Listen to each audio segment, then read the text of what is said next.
Кыргызстандан алтын жашыруун түрдө сатылууда деген видео тарап, бул коомчулукту эки тарапка бөлүп койду да. Айрымдары фейк десе, калгандары чын дегендери да болуп атат. Сиздин пикир кандай? Мен эч кандай пикирим жок себебинен мен билбеген нерсени айтпайм. Бул деген конкреттүү нерсе да.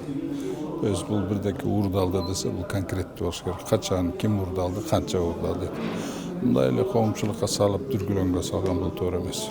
Муну аз ушунчалык эме чыгып аткандан кийин кылмыш иш козголуп, изилдеп, анан элге жообун айтыш керек. Биз мисалы атайын депутаттык комиссия түзүп, Нацбанкка барып, алтынды жерден көрүп келгенбиз да. Ал жерде ойлогудай эле бир чемоданга же бир нерсеге салып чыгарып кетүү мындай вообще нереально нерсе да. Мындай болушу да мүмкүн эмес да. Ал эми кармалгандарды жакында эле бир 2 ай болду окшойт, 3 ай болду окшойт. Элдик калган менен кармабады. Анда аны эмнеге кармайт эле? Анда кармабай алып кетсе болот эле деп айтып айтайын дегеним, бул национальный банкта жаткан алтынды жөн эле алып чыгып кетүү бул реалдуу эмес. Бул акылга тыйбай турган нерсе да. Чындыкка дал келбей турган нерсе да. Буну просто мындай физически невозможно да.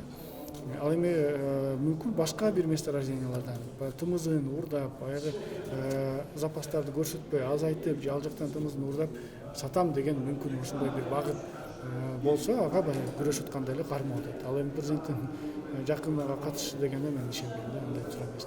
Юристмин. Тактап далилдемесем бирдеме айткандан алысмын. Чын айтканда ал видеону көргөн деле жокмун. Бүгүн бир Эдил Байсалов бирдеме жазган экен.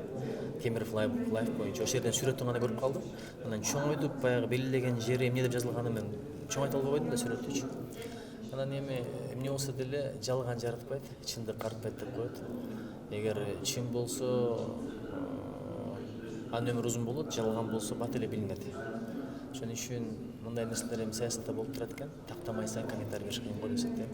Бирок бул тема, ушул алтын темасы дайыма мындай фокус боло берет дейм пикир. Кандай болуп атат, эмне болуп атат? Бул менен экинчи ирет ачылып атат да. Буга чейин дагы ошол эле президенттин жакынынын аты аталган болчу да. Эми баягы саясатта жалаа да болушу мүмкүн. Эми муну тактап туруп андан кийин менимче атайын органдар тактап туруп өзүнүн басым пикирин бериш керек го деп эсептейм. Мен ал жөнүндө так маалыматым жок экен. Мен уктум, бирок көргөн жокмун кандай деңгээлде ал интернет тармагында тараганын.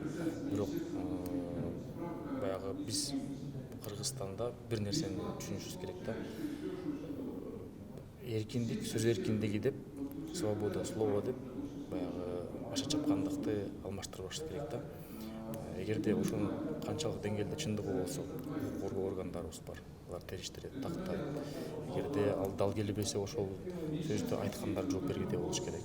Бирок мен так маалыматым жок болгондуктан мен азыр эмне жөнүндө конкретно кандай видео болгонун, же болбосо кандай сөз болгонун билбейт экенмин.